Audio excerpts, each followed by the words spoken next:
श्रीमद्भागवतम षष्ठ स्कंध अजामिल उपाख्यान जमराज जमदूत मान प्रश्नर उत्तर में महाजन मान संबंध में स्पष्ट सूचना देइछन्ति। द्वादश महाजन उदाहरण दे से कहिछन्ति स्वयंभु नारद शंभु कुमार कपिलो मनु प्रह्लादो जनको भीष्मो बलिर्वयासकीर्वयम्। अर्थात स्वयंभु बा श्री ब्रह्माजी, देवर्षि नारद, श्री शिवजी, चारि कुमार, देवहूति नंदन कपिल, स्वयंभुव मनु, प्रह्लाद महाराज, जनक महाराज, पितामह भीष्म, बलि महाराज, शील सुखदेव गोस्वामी और स्वयं जम महाराज। ये महाजन माने प्रकृत धर्म वा भगवत निर्देशित पथ विषय गोटी मात्र मत प्रदान करिसेंति, ताहा हेउची भगवत भक्ति आचरण। एई उपाय रे ही जीव समस्त तत्व अवगत होइथाए। एमाने केही भिन्न मत पोषण करि नाहंती। एमानक द्वारा प्रदर्शित चारि संप्रदाय ही कलिजुग पाई सत् संप्रदाय अटंती। एमानक निकटरे ही प्रकृत भागवत धर्मर समस्त तत्व पूर्ण विद्यमान। सेमानक द्वारा निर्णीत पंथा हेउछि केवल भक्ति आचरण द्वारा भगवान को जानी हेब।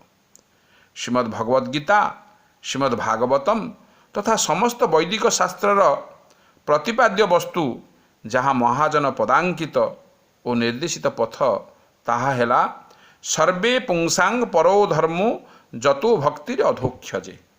अर्थात परमेश्वर भगवान अधोक्षजंक पदारविंदरे शरणागति आचरण पूर्वक प्रीतिपूर्ण सेवा।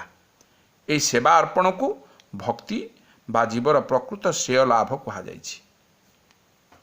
यहाकु शिक्षा देवा निमित्त स्वयं भगवान किंबा तांकर प्रिय भक्त यही साधु महाजन आचार्य माने एठारे अवतीर्ण होती।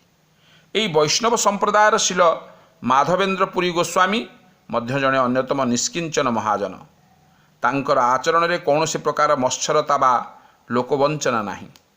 से आचरण करी जहाँ प्रचार करिछन्ति तांक द्वारा प्रदर्शित सेई दैव वर्णाश्रम धर्म को आदर्श ज्ञान रे अनुगमन कले जे निश्चय साथी जीवर निश्चय मंगल लाभ घटिब।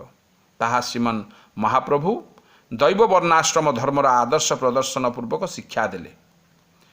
कलिजुगरे भगवत भक्ति प्रचारक शुद्ध वैष्णव संप्रदायर चारि जण आचार्य माने हेले आम संप्रदाय गौड़ीश्वर श्री दामोदर स्वरूप ही मूल महाजन। तांकर अभिन्न कलेवर परम तत्व श्री गौर सुंदरंकर प्रियतम श्री रूप सनातन बा श्री रूपानुग साधु जनगण समस्ते ही महाजन। श्री विष्णु स्वामींकर अनुगत शुद्धाद्वैतवादी श्रीधर स्वामी मध्य महाजन।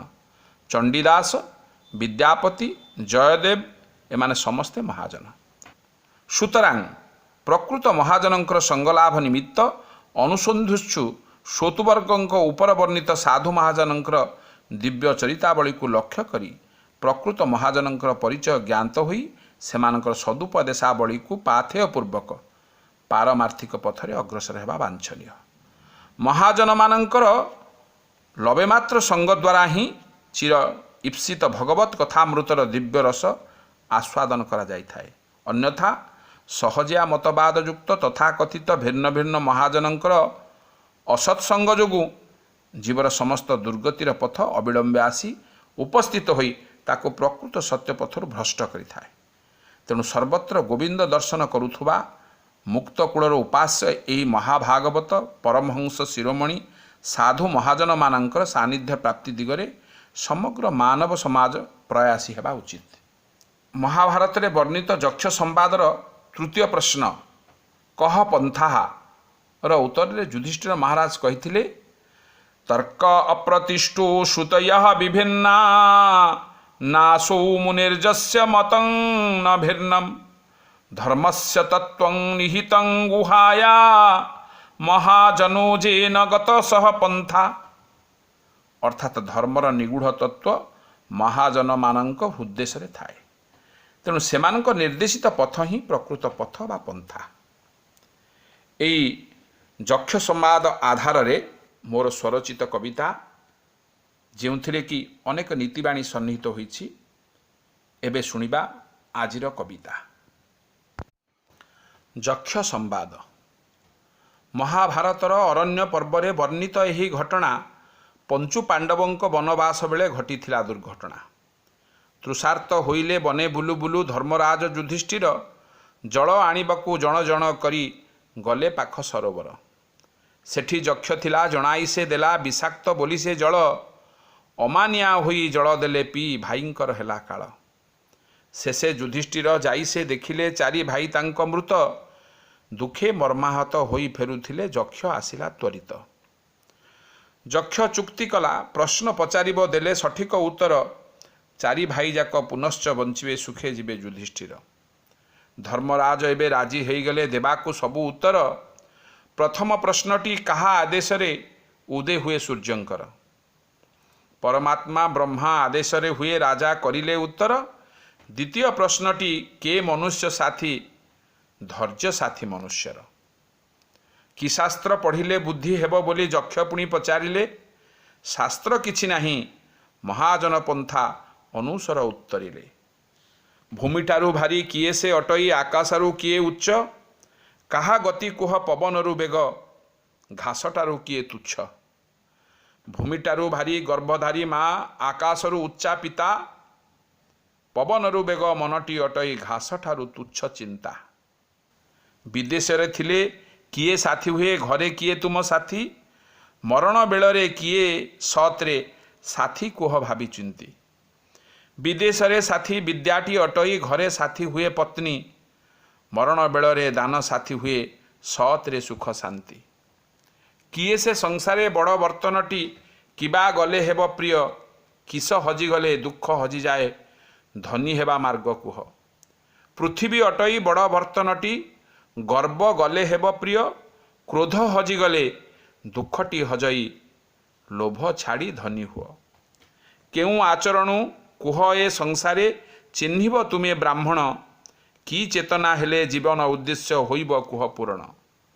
ଜନ୍ମରେ ବ୍ରାହ୍ମଣ କେହି ତ ନୁହଁ ସତ୍କର୍ମେ ଜଣା ବ୍ରାହ୍ମଣ, ଜୀବନ ଉଦ୍ଦେଶ୍ୟ ସେ ଚେତନା ହେଉ ମୁକ୍ତ ସେ ଜନ୍ମ ମରଣ। ଶେଷେ ପଚାରିଲେ ଯକ୍ଷ ଯୁଧିଷ୍ଠିରେ ସଂସାରେ କିବା ଆଶ୍ଚର୍ଯ୍ୟ? ନୀତି ମୃତ୍ୟୁ ଦେଖି ମନୁଷ୍ୟ କୁହଇ ତା ମୃତ୍ୟୁ ହୋଇନି ଧାର୍ଯ୍ୟ। ସଠିକ ଉତ୍ତର ପାଇ ଯକ୍ଷ ଏବେ ଜଣେ ବଞ୍ଚୁ ହେଲେ ରାଜି, ଯୁଧିଷ୍ଠିର ଏବେ ନକୁଳ ଜୀବନ ମାଗି ଲଗାଇଲେ ବାଜି। ଯକ୍ଷ ପ୍ରଶ୍ନ କଲେ କାହିଁକି ନକୁଳ ନୁହେଁ ଭୀମ ଓ ଅର୍ଜୁନ? ରାଜା ଉତ୍ତରିଲେ ମୁକୁନ୍ତି ନନ୍ଦନ ସେପରା ମାଦ୍ରୀ ନନ୍ଦନ। ସବୁ ମାଙ୍କର ଗୋଟେ ପୁଅ ରହୁ ତେବେ ହେବ ଧର୍ମ ରକ୍ଷା, ସ୍ୱାର୍ଥପର ହୋଇ ମୋ ଭାଇ ବଞ୍ଚାଇ ପାଇବି ଅଧର୍ମୀ ଆଖ୍ୟା। ଯକ୍ଷ ଖୁସି ହୋଇ ଜୀବଦାନ ଦେଲେ ଭୀମାର୍ଜୁନ ସହ ଦେବେ, ଯୁଦ୍ଧରେ ବିଜୟ ହୋଇବ କହିଲେ ଶ୍ରୀକୃଷ୍ଣ ସହାୟ ହେବେ।